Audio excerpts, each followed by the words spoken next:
Hello students, we are studying chapter 3 matrices. Okay, now in the first lecture we studied introduction to matrices. In the second lecture we studied types and equality of matrices.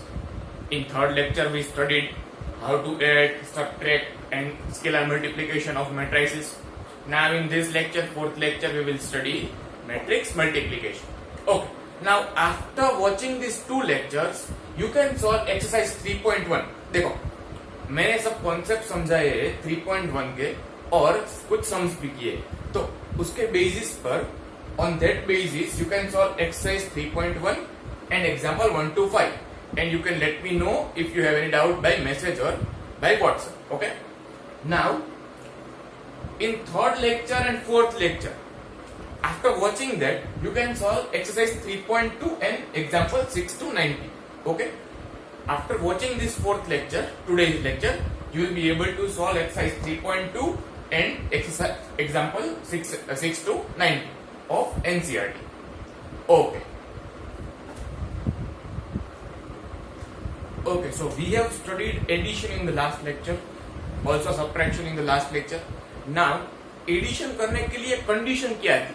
What was the condition to do addition? देखो addition की condition क्या है? अगर ये है matrix A 1 2 और इसका order है 2 क्रॉस 1, ये है मैट्रिक्स बी 3 4, इसका ऑर्डर है 2 क्रॉस 1, तो दोनों का ऑर्डर सेम है तो हम ऐड कर सकते हैं. ये कंडीशन थी. अगर ये है सपोज ये इसका कर सकते हो. अगर ये है 1 2 एंड 5 6, तो देखो इसका ऑर्डर है 2 क्रॉस 1 एंड इसका है 1 क्रॉस 2, तो ये हम ऐड नहीं कर सकते. ओके, तो मैट्रिक्स मल्टीप्लीकेशन में भी ऐसी कुछ कंडीशन होगी. So we will study what is the condition. Okay,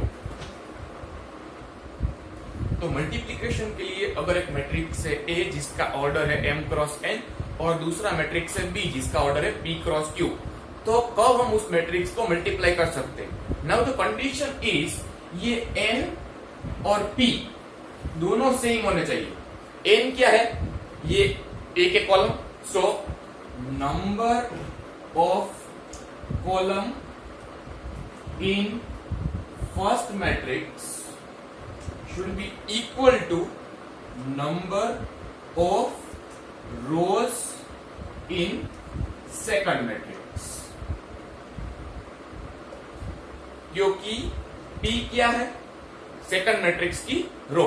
देखते हैं इसका मीनिंग क्या होता है. देख, अगर हम इसे A मानते हैं, ये एग्जांपल में A, ये है B, तो इसका ऑर्डर है 2 क्रॉस 1, इसका ऑर्डर है 2 क्रॉस 2.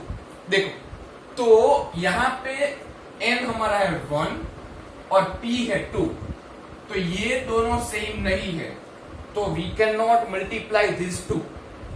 दूसरा एग्जांपल देखते हैं. ये है a, इसका ऑर्डर है 2 क्रॉस 2, ये है b, इसका ऑर्डर है 3 क्रॉस 2.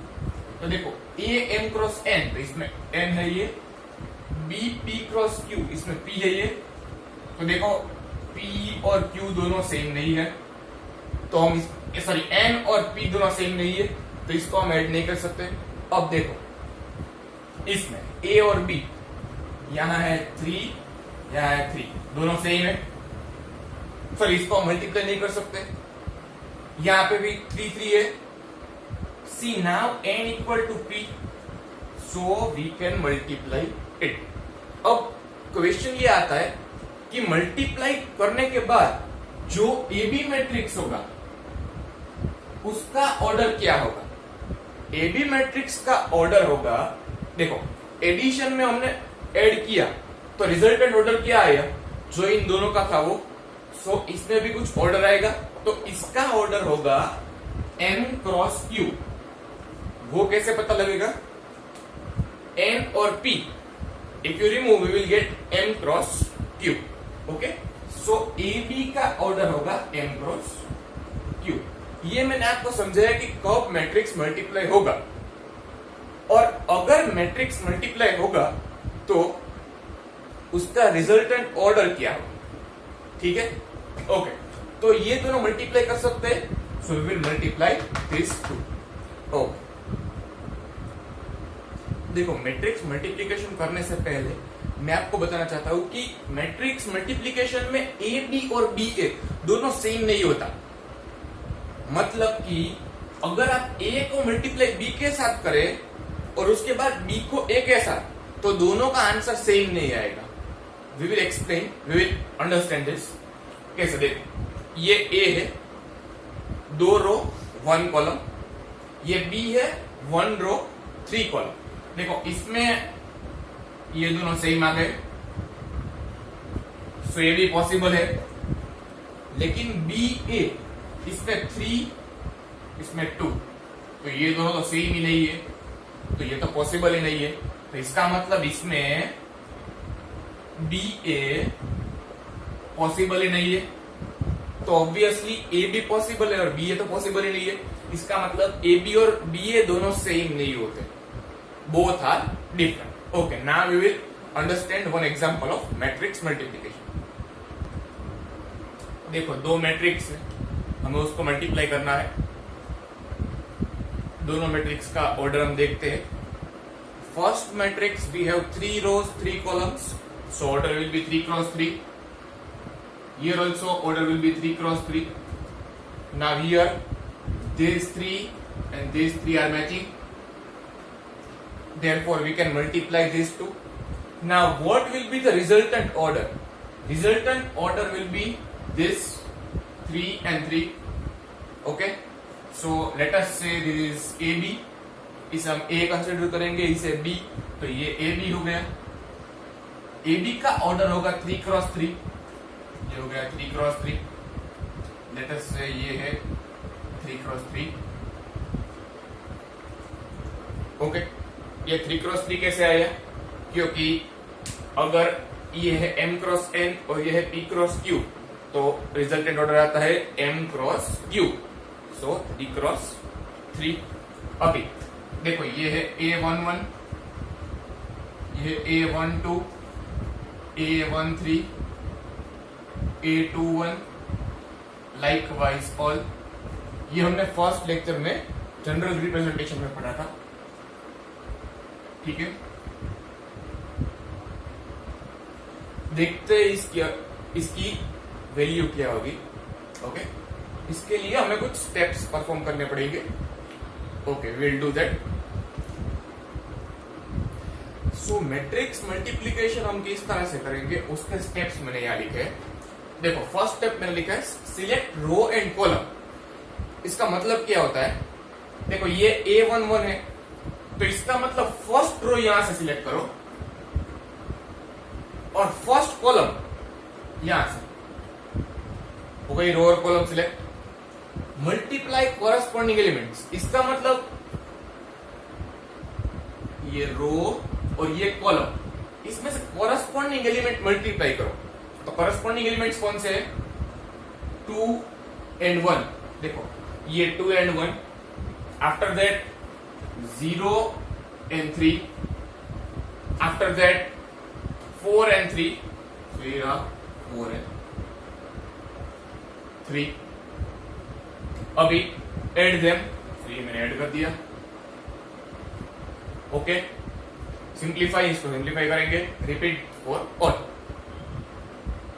इसके नीचे का जो एलिमेंट है, ये हमने कर दिया A11। A21 के लिए करते हैं। 21 लिखा है, इसका मतलब रो होगी ये 2, यहां पे 1 है, तो ये कॉलम होगी। कॉरस्पॉन्डिंग एलिमेंट मल्टीप्लाई 3 and 1, तो ये रहा 3 and 1। अब 4 और 0, so 4 और 0। Next, which will be the next element? 5 and 3. Okay, plus करते हैं, ऐड देम, सिंप्लीफाई वो तो हम कर देंगे। Repeat for all. 3 1 के लिए करते हैं, 3 1 के लिए रो 3 करेंगे। कॉलम कौन सी होगी? यहाँ पे क्या है? 1, सो 1। कॉरस्पॉन्डिंग एलिमेंट मल्टीप्लाई करते हैं, Which are the corresponding elements? 4 and 1. ये 4 और ये 1, फिर ये 5 और ये 0, फिर 6 और 3, तो ये हो गया हमारा 6 और 3 ऐड करते हैं। बाद में सिंप्लीफाई हम करेंगे, तो right the steps.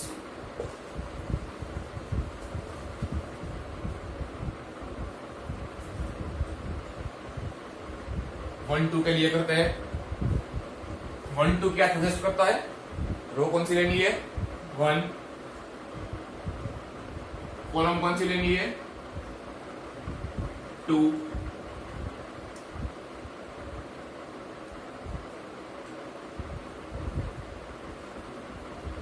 Corresponding element multiply करते हैं, क्या होगा corresponding element? 2 - 3, 3 and 2, 4 and 0,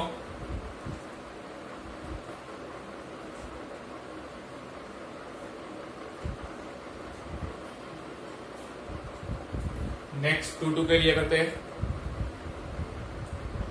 A22 कौन सी रो लेंगे, कौन सी कॉलम लेंगे? ये पहला 2 सजेस्ट करता है रो 2 लो, तो ये ले ली रो 2। ये सेकंड 2 सजेस्ट सेकंड कॉलम लो, सेकंड कॉलम ले ली, तो ये 3 और -3, 3 -3 प्लस तो करेंगे यहाँ पे 4 and 2, 4 2 5 and 0, 5 0 3 2। क्या करेंगे इस एलिमेंट के लिए?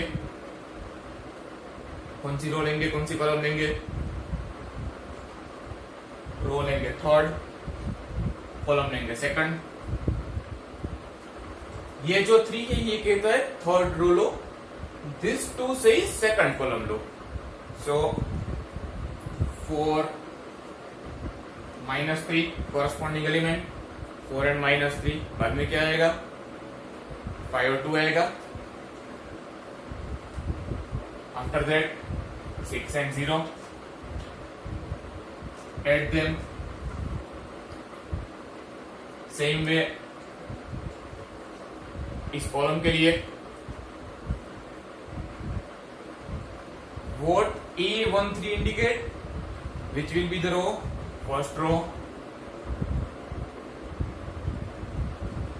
3 third column, corresponding element multiply 2 5 3 4 and 4 5, I am multiplying it 2 5 3 4 and 4 5।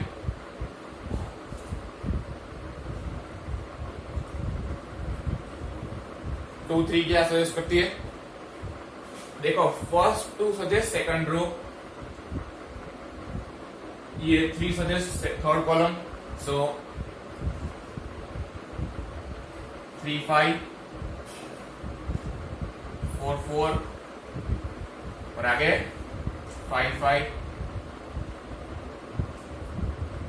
Same way for last element A33। देखो 3 3 means third row third column, 4 5 5 4 and 6 5, so 4 5 5 4 6। now just simplify it,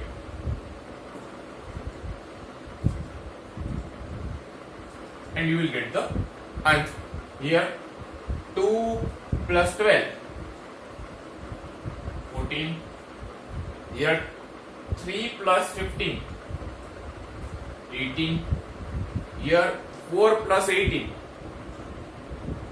22, minus 6 plus 6 0 plus 0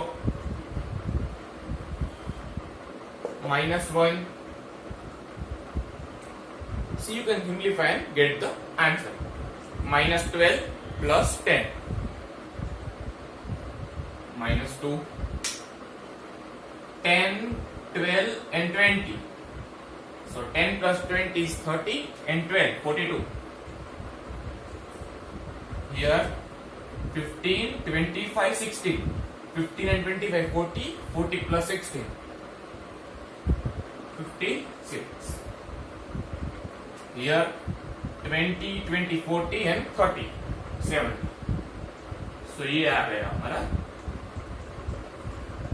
A. This was our first example, so we did it slowly. Now, after repeated examples, we will not write this step, we will directly write this. Okay?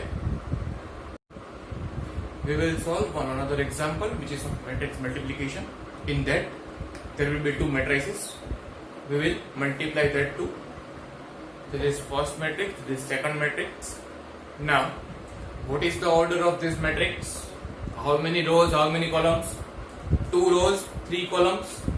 So 2 cross 3. Here second matrix. How many columns? How many rows? 3 rows, 2 columns.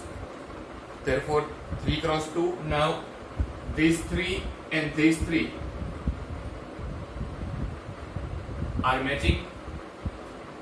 Therefore we can multiply these two. Now what will be the final order? Let us say this is matrix A, this is B. What will be the order of AB?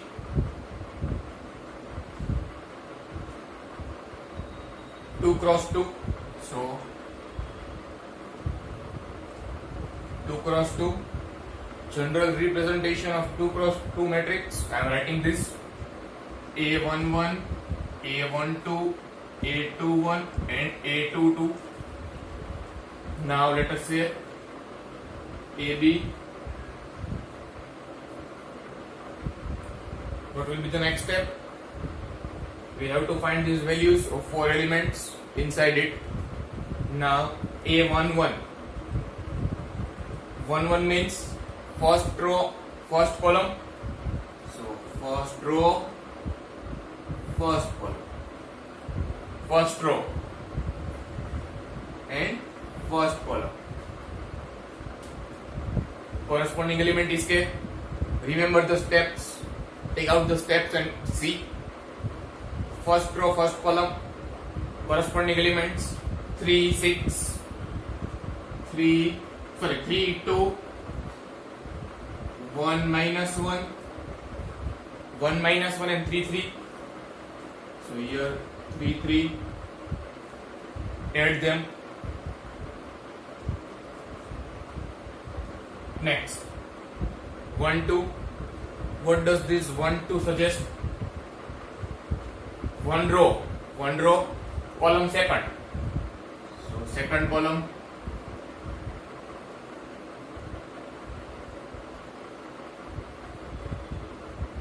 Corresponding elements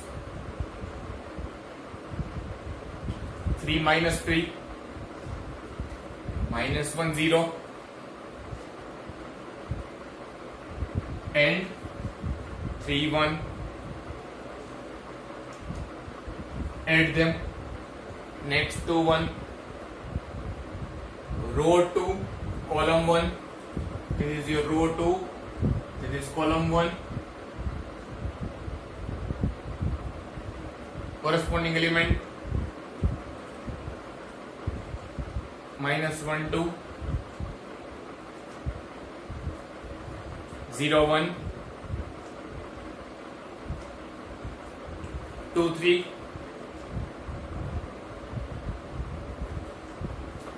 A2, 2, second row, second column.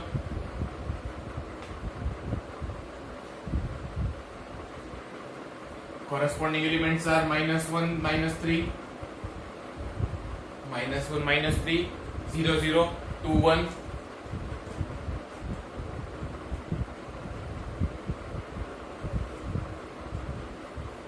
Simplify this. 6 minus 1, 5 plus 9, 14. -2 + 0 + 6 4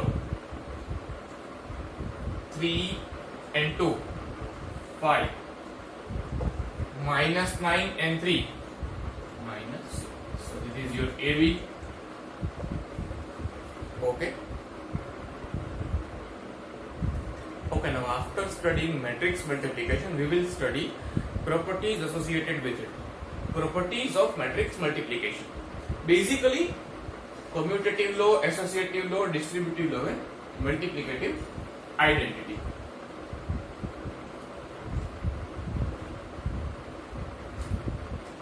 Oh, commutative law. AB and BA. AB is equal to BA. True or false? Will it be true or false? It will be false. So AB is not equal to BA. Okay? So commutative law is not satisfied in multiplication of matrix. Associative law.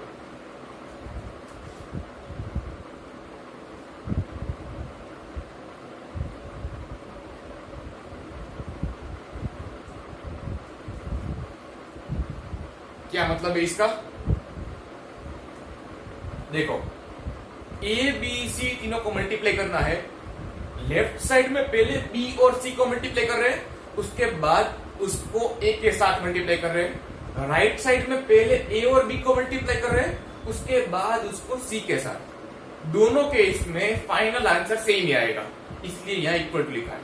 So associative law is satisfied in matrix multiplication. Distributive law. It is A into B plus C is equal to AB plus AC. It is satisfied. इसका मतलब क्या है? Left side में पहले B और C को add करो, उसको मल्टीप्लाई करो A के साथ. राइट साइड में पहले AB को मल्टीप्लाई करो, फिर AC को, दोनों को ऐड करो. दोनों केस में लेफ्ट साइड और राइट साइड आंसर सेम ही आएगा. Therefore, distributive law is fulfilled, satisfied. Multiplicative identity. देखो, whenever identity is taught, it means what should be multiplied with A. What should be multiplied with A? Multiplied. So I am writing a dot, so that answer will be A. Okay. Now the answer will be. If you multiply identity matrix, now recall identity matrix I have written for you here. This is I2. इसका मतलब identity matrix of order 2 cross 2. It is I3 identity matrix of 3 cross 3. तो AI is equal to I. Sorry, is equal to A. Is equal to I A. इसका मतलब कोई भी matrix को अगर I के साथ मल्टीप्लाई करो तो आंसर उसका E आएगा. Okay, fine. We will see what is multiplicative inverse now. Multiplicative inverse means what you multiply with A so that you will get multiplicative identity. Now, what is multiplicative identity? I. So A multiply what is equal to I? ये होता है आपका A inverse. A को A inverse से multiply करो तो I आता है. So A into A inverse is equal to I is equal to A inverse into A. We will study in detail about this A inverse. Okay, let us compare it with real number multiplication. That is, देखो 2 को किससे multiply करो तो 2 आता है, तो क्या 1. सो 1 हो गया आपका मल्टीप्लिकेटिव आइडेंटिटी, जैसे कि यहाँ पे I है. अब 2 को किसके साथ मल्टीप्लाई करो तो 1 आता है, तो क्या 1/2. तो इसका मतलब 2 का मल्टीप्लिकेटिव इनवर्स हो गया 1/2. ऐसा ही कुछ मैट्रिक्स में होगा. देखो, ये इनवर्स का जो कॉन्सेप्ट है वो हम डिटेल में स्टडी करेंगे. Okay, apart from that if you have any doubt you can ask, you can message और व्हाट्सएप.